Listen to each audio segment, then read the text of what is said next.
जब मैं कोयला सचिव था तो मैंने उनको बड़ा नज़दीकी से देखा। मैंने उनमें एक जो लीडर की समस्त गुण होने चाहिए वो उनमें पाए जी। यानी कि वो निर्णय लेते थे, वो सपोर्ट करते थे, बोलते थे अच्छा, अपनी बात स्पष्ट रूप से कहते थे, जो कम्युनिकेटिव थे, जो मैं अक्सर कहता हूं लीडर के लिए कि you have to be communicative, और लोग उनके सामने प्रस्तुत भी करते थे अपनी सब बातें। मेरा ऐसा एहसास है, हो सकता है गलत हो, सही मैं नहीं कह सकता, कि डीमोनेटाइजेशन के बाद मैंने उनमें परिवर्तन देखा और मैं उसका कारण नहीं समझ पाया, आज तक नहीं समझ पाया, लेकिन परिवर्तन मैंने निश्चित रूप से देखा। वो इस वजह से मुझे एहसास हुआ कि पहले 2-2.5 वर्ष में मैंने उनको पाया कि बड़े आराम से सब बातें सुनते थे, एनकरेज करते थे लोगों को बोलने के लिए, और लोग बोलते थे।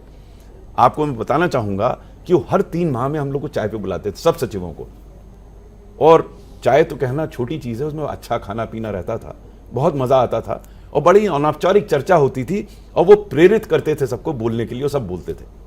मुझे याद है जो अंतिम मुझे ध्यान पड़ता है, एक मीटिंग अटेंड की थी, 2.5-3 साल बाद की बात है, कि प्रधानमंत्री, नॉर्मली क्या होता था, सबसे पहले कैबिनेट सेक्रेटरी बोलते थे, उसके बाद सब सचिव लोग अपना बात प्रस्तुत करते थे और प्रधानमंत्री फिर रिस्पॉन्ड करते थे उन बातों पर, और बड़ा अच्छा माहौल में काम होता था। मुझे स्मरण है जो अंतिम मैंने बैठक की करीब 2.5-3 साल बाद, एग्जैक्टली मुझे याद नहीं है, उसमें कैबिनेट सेक्रेटरी खड़े हुए, वो बोले, और उसके बाद 1-1.5 मिनट तक कोई सचिव नहीं बोला। ये बड़ा अजीब संकेत था, यानी कि जो सचिव बड़े आराम से बोलते थे उनको पुश करना पड़ा, प्रधानमंत्री खुद खड़े हुए, उन्होंने कहा कि आप लोग बता क्यों नहीं रहे, तब उन लोगों ने बोलना शुरू किया।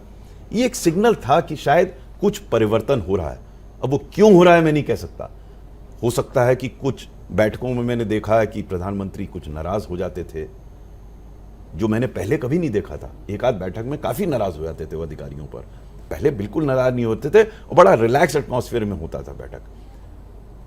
मैं, जैसे मैंने पहले कहा, मुझे पता नहीं ऐसा कारण क्यों हुआ, लेकिन उसके बाद से मुझे ऐसा लगा जो two way channel of communication open था, 1-वे हो गया। वो 1-वे हुआ ही नहीं हुआ, लेकिन सर्टेनली वो क्लोज होने लगा। और मुझे ऐसा भी आभास हुआ कि शायद क्रिटिसिज्म, जो कि बड़े आराम से पहले किया जा सकता था, अब लोग रिजर्व हो गए क्रिटिसिज्म के लिए, अपनी बात स्पष्ट रूप से रखने के लिए। क्यों हुआ ये मैं नहीं बता सकता, लेकिन मैंने ऐसा महसूस किया।